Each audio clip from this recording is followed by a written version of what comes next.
Engagée depuis 1985 dans différents organismes de son quartier, elle a occupé le poste de directrice de cabinet de Louise Arel. Dans ces différents postes, c'était de 1997 à 2006. Elle est députée péquiste dans Hochelaga-Maisonneuve depuis 2008. Il s'agit de Carole Poirier. Bonjour, Madame Poirier. Bonjour. Madame Poirier, quel bilan tracez-vous de l'année 2014? Bien, écoutez, dans un premier temps, il faut parler de l'élection du 7 avril, que malheureusement, le Parti québécois a perdu le pouvoir. Et l'arrivée du gouvernement Couillard qui a des impacts importants dans nos vies de tous les jours. Je vois les changements dans les tarifs en garderie. Je vois tout ce qui est les changements au niveau, je regardais juste nos assurances auto. On vient d'avoir nos avis, là, en date du 1er janvier, on a une augmentation de nos assurances auto. Alors, au nom de l'austérité, on est en train à mon avis, de changer le modèle québécois, de nos services qu'on s'était donnés de façon commune. Et ça, c'est une grande inquiétude que j'ai. Et je vous dirais que comme bilan, si je vais vers la fin de l'année, je regarde tout ce qui se passe au niveau des organismes communautaires, la fragilité de nos organismes, la fragilité que l'on voit aussi avec la réorganisation en santé. Le ministre de la Santé a annoncé qu'il abolissait les agences. Et à Montréal, il nous crée 5 agences. Au lieu d'en avoir une, on va en avoir 5.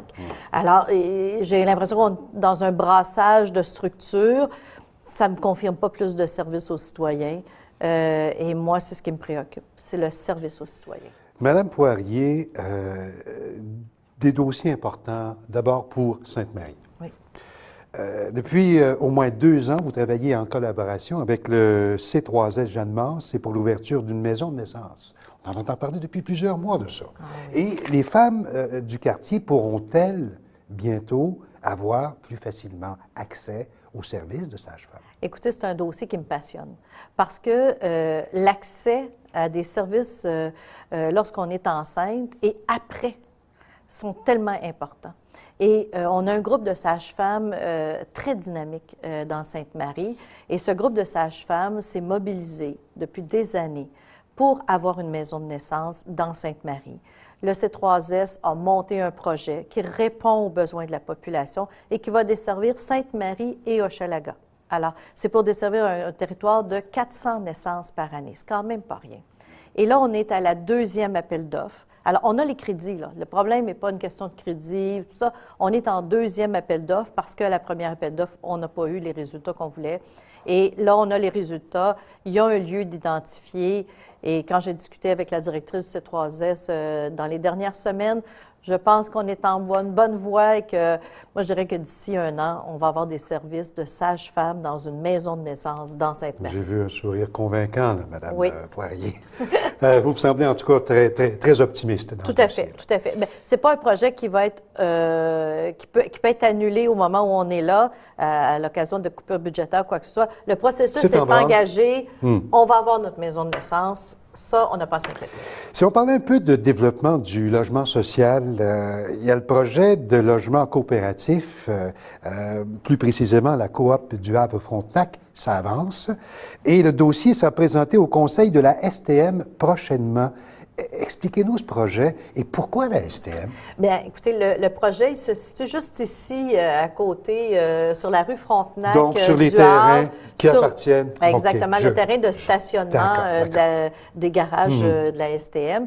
Et c'est un très, très grand terrain qui est utilisé pour du stationnement présentement.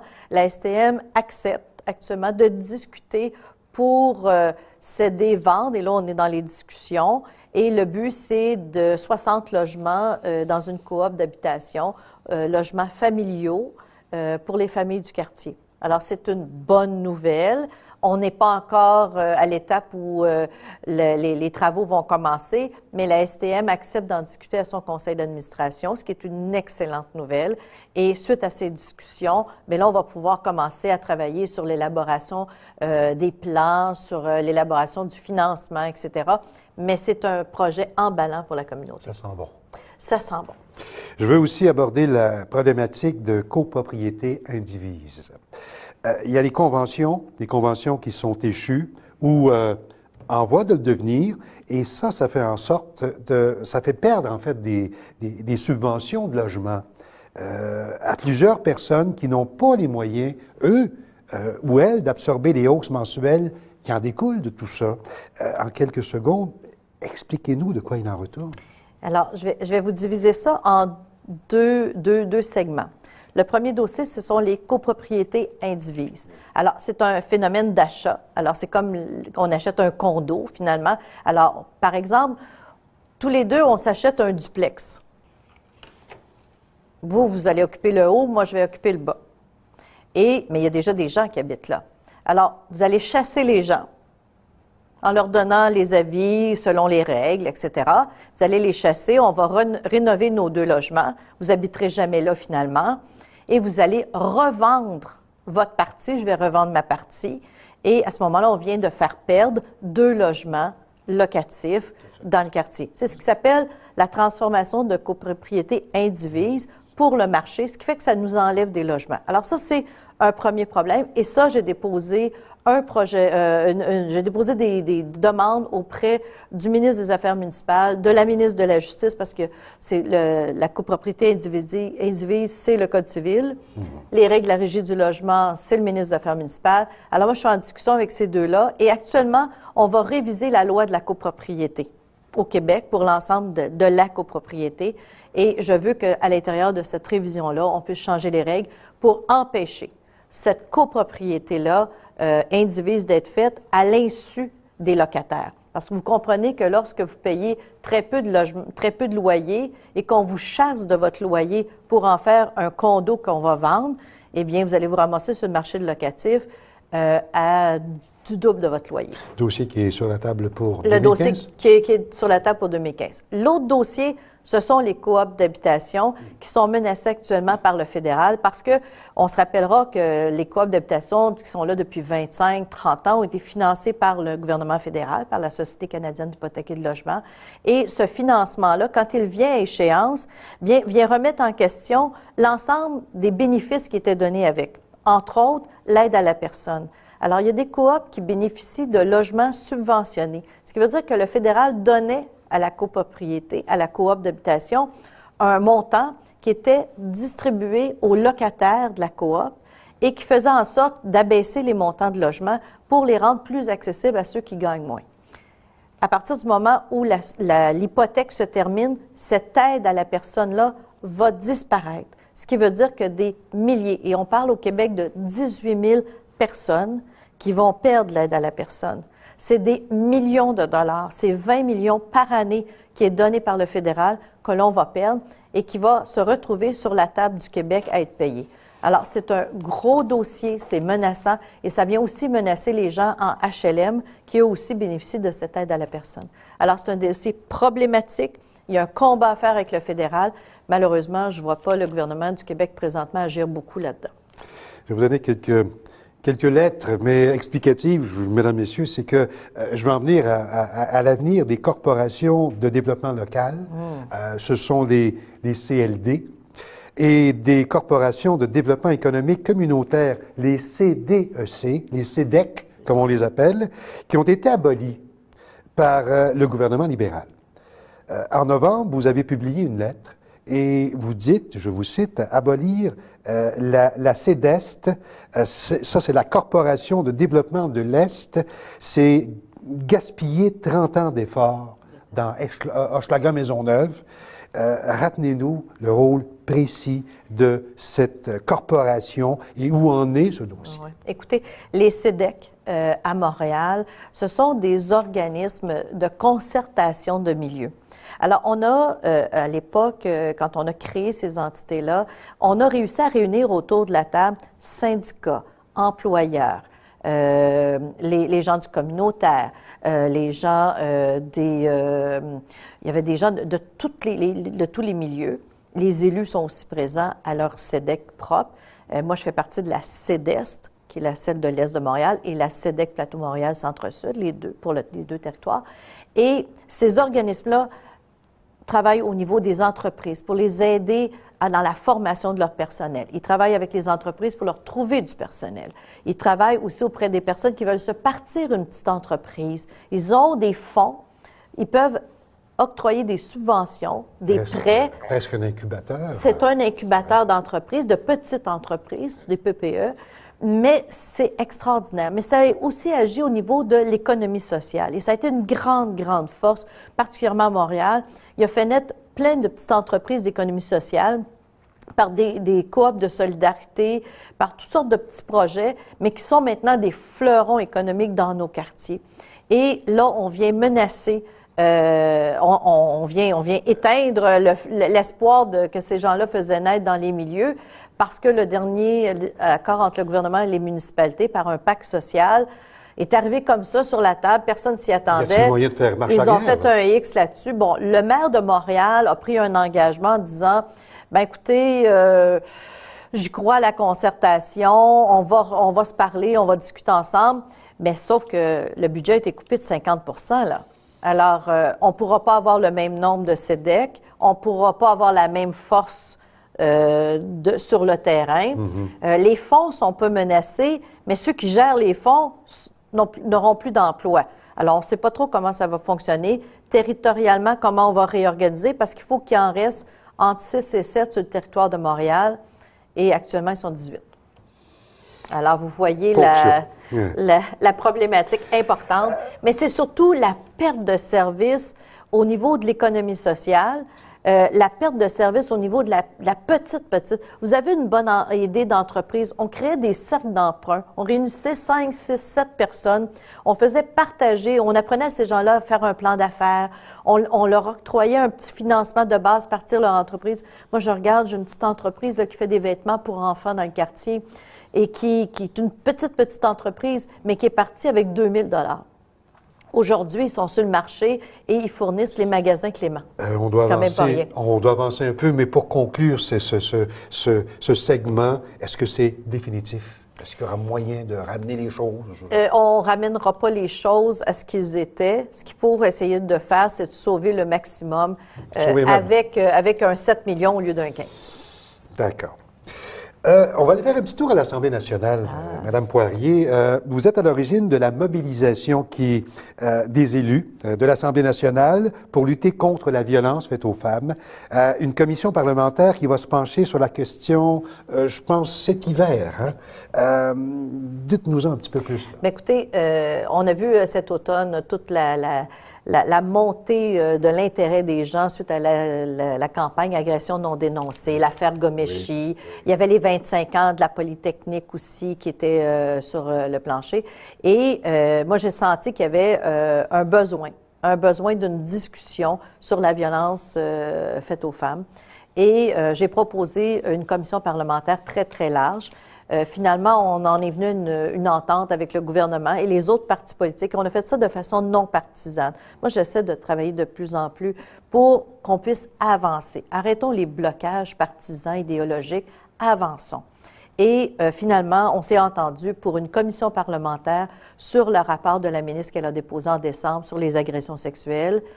Dans un deuxième temps, un forum dans 3 villes, dont Montréal, où les femmes vont être appelées à venir s'exprimer sur qu'est-ce qu'elles considèrent comme une violence. Parce qu'il y a violence sexuelle, mais il y a violence conjugale, mais il y a des violences encore pires. La traite des femmes, c'est un sujet dont on ne parle pas, mais qui est très présent. Ce sera un dossier à suivre dans les prochaines semaines. Important. On va accélérer un petit peu, Madame Poirier. J'en ai trop à vous dire. J'ai beaucoup de questions à vous poser aussi.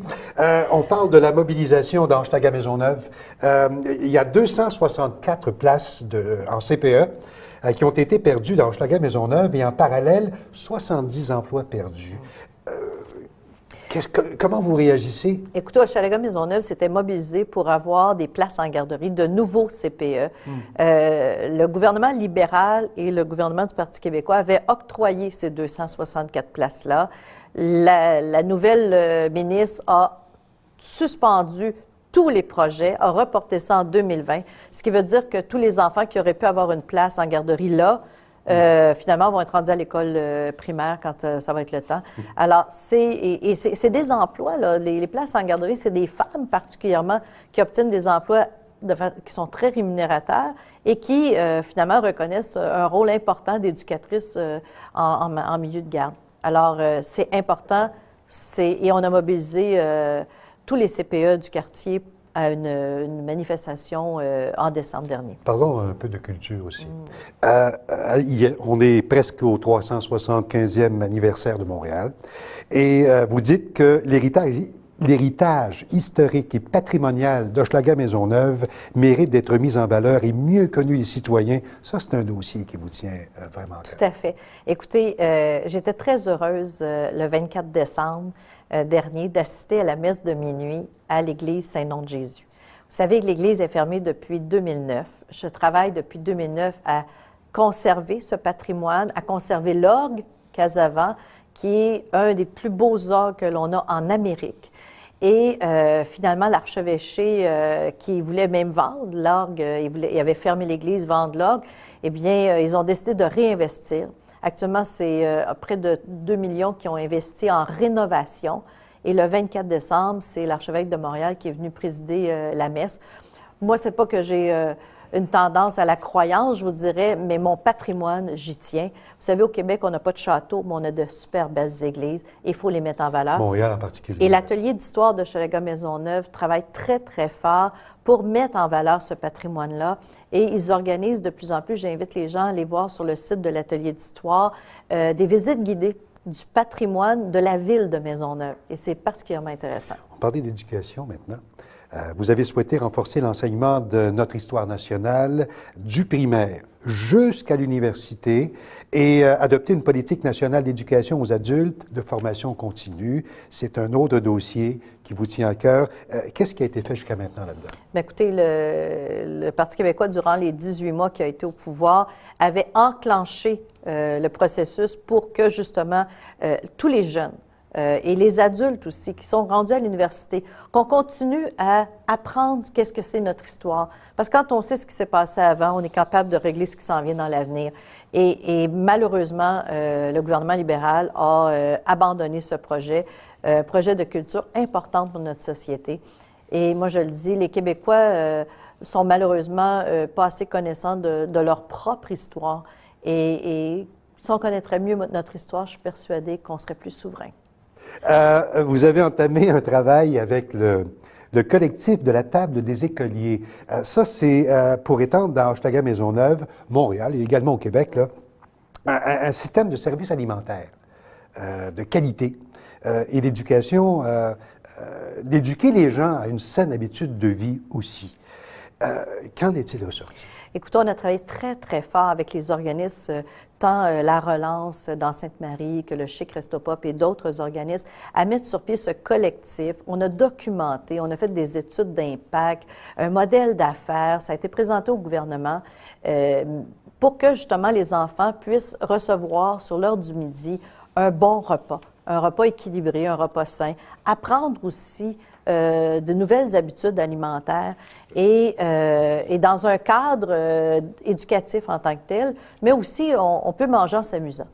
Et malheureusement, ça fait partie là, de ce que l'on voit actuellement, là. Alors, c'est mis sur la tablette de l'austérité parce que bien faire manger nos enfants n'est pas une priorité présentement. En environnement, il y a le verdissement qui vous tient à cœur. Hein? Je pense que ça a bougé au cours des derniers mois, notamment dans le quartier Sainte-Marie. Qu'est-ce qui a été fait? Écoutez, moi, j'ai beaucoup soutenu l'écoquartier dans des projets de ruelles vertes. Moi, je crois ça. À partir du moment où la ruelle où on habite devient un lieu agréable, on l'habite, on la fréquente. Elle devient aussi lieu où, à partir du moment où on est présent, elle est tout ce qui peut être... Le rythme de la vie est dans la ruelle. Tout à fait, exactement. Vous promenez, vous entendez les odeurs, les bruits, les petites chicanes. Quand les oiseaux reviennent dans votre ruelle, tout à fait. C'est magnifique. Alors moi, j'ai beaucoup travaillé avec l'écoquartier. On a fait 3 projets de ruelles vertes dans la dernière année et demie pour donner de la qualité de vie aux citoyens. Puis on a aussi fait une opération au parc Médéric Martin de distribution d'arbres. Alors, on a distribué près de 1000 arbres, qui est un programme avec le ministère de la Forêt. Alors, on a la possibilité d'obtenir des arbres. On les distribue gratuitement aux citoyens. C'est des petites pousses d'arbres comme ça que le citoyen peut mettre chez lui. Il faut faire juste attention à quel type d'arbre, mais ça vaut la peine. C'est important, là. Ça, c'est notre oxygène là, qui est là. Madame Poirier, il y a aussi un enjeu important dans Hochelaga-Maisonneuve, comme d'ailleurs dans tout l'est de l'île de Montréal, c'est la fameuse décontamination des sols. Il me semble qu'on ne s'en sort pas. Il y en a, il y en a, il y en a.